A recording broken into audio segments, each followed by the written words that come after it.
So, Lews reels have been really popular as of late. There's been a lot of actually fishing guides that have been using these Lews reels, and they've transferred all their tackle over to Lews as far as the rods and the reels go. So, I actually wanted to give this thing a shot. I bought this thing about 6 months ago, and I wanted to give it a shot and see really what was up with it. And to be honest with you, you really need to watch this video because I'm going to lay down some harsh truth about this reel that you may not know.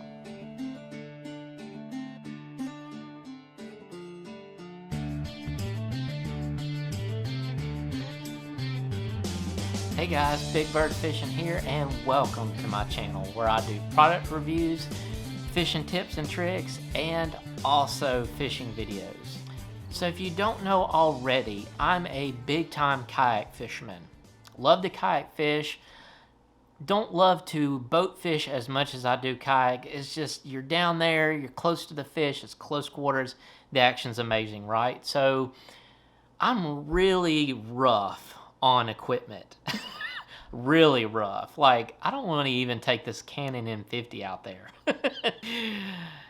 And one of the things that I figured out about this Lews reel is that it's just not holding up too good in the mud and the water. Because sometimes in a kayak you have some accidents where you can drop these things in the water, and you know, water and mud along with grease in the reel is just not a very good combination. You know that if you've ever had trailer bearings, you know that for sure. And when you get this reel dirty or wet, somehow or some way there is water and mud getting into this reel. And one of the ways that I suspect that water is getting in is pretty obvious. It's this drain port right here. I mean, if you can see that. That drain port right there goes straight into the reel. I mean, there's no metal there. It's just a rubber piece that you insert. Now, Lews says it's supposed to meant for cleaning out the reel. But why would you put water in grease? That doesn't make any sense. Greasy water, and when it dries, is not gonna, the reel is not going to function correctly, okay? Let's just put it that way. It's not going to function correctly when you have water, grease, and dirt mixed into the reel. And so my thing is be very careful with this Lews spinning reel. Make sure that you don't get any water or any grease inside of it or any dirt inside of it. Make sure that you're keeping this thing high and dry, because if it's not, it's going to you're going to immediately know the differences in how the reel spins and how the reel works when you're out there fishing. So make sure that it stays high and dry, or just choose another reel, guys, to be honest with you.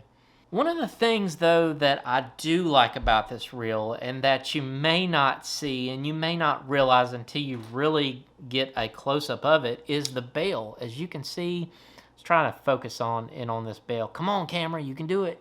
You can do it. It's focusing in on my face and not the reel. So, there you go. There you go. See that bail? That's a really sturdy bail, and it's great. The bail is great, and I'm pretty happy with it being so sturdy, because I am in a kayak and the reels get abused. I'm going to be honest with you.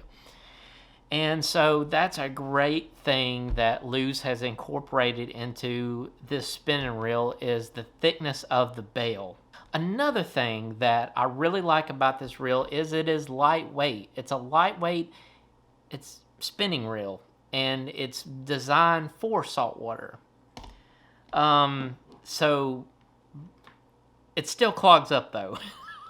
I'll be honest with you. But it's lightweight, and when it works, it's great. It's fairly smooth, and when it doesn't have dirt or grease in it, it does pretty well. I'm pretty happy with that, with the weight as far as that's concerned. Going back to some of the dirt and the grease conversation, when you clean this reel out, just know, and you'll see in the schematics, I'll post the schematics right real quick and some B-roll footage, but as you'll see, the schematics are very complicated, and this reel is extremely complicated. So when you do break this down, if you do get it wet or muddy, any kind of wet, any kind of moisture or anything like that in the reel, you're going to have to clean this thing out, and you're going to have to break it down all the way. It sucks, but you know what? It's got to be done, and this reel is very complicated, and it's hard to get the pieces back in there correctly. So make sure that if you're going to purchase this reel and you're going to clean this reel and you're expecting to go in there and clean it, which you will, I guarantee you will, especially if you're in a kayak.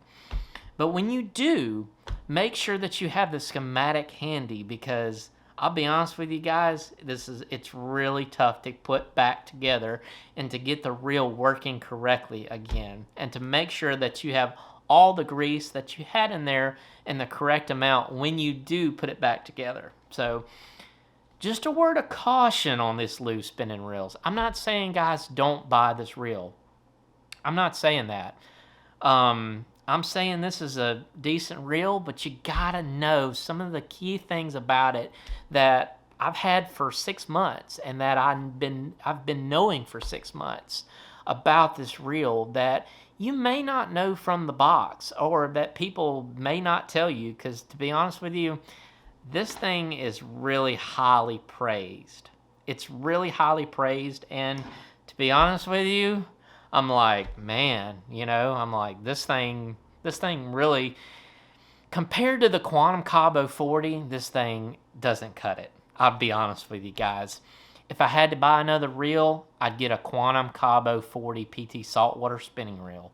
That's what I'd get, because the drag is smoother, the reel is more simple, and I just like the reel better. It's more sealed. So I hope you enjoyed this video, guys. Please remember to like, comment, and subscribe if you did like this video. And remember to check out my other content as well up here. I've got some redfish videos that I go nuts over these redfish. Love them, love them, love them. So you guys check it out. We'll see ya.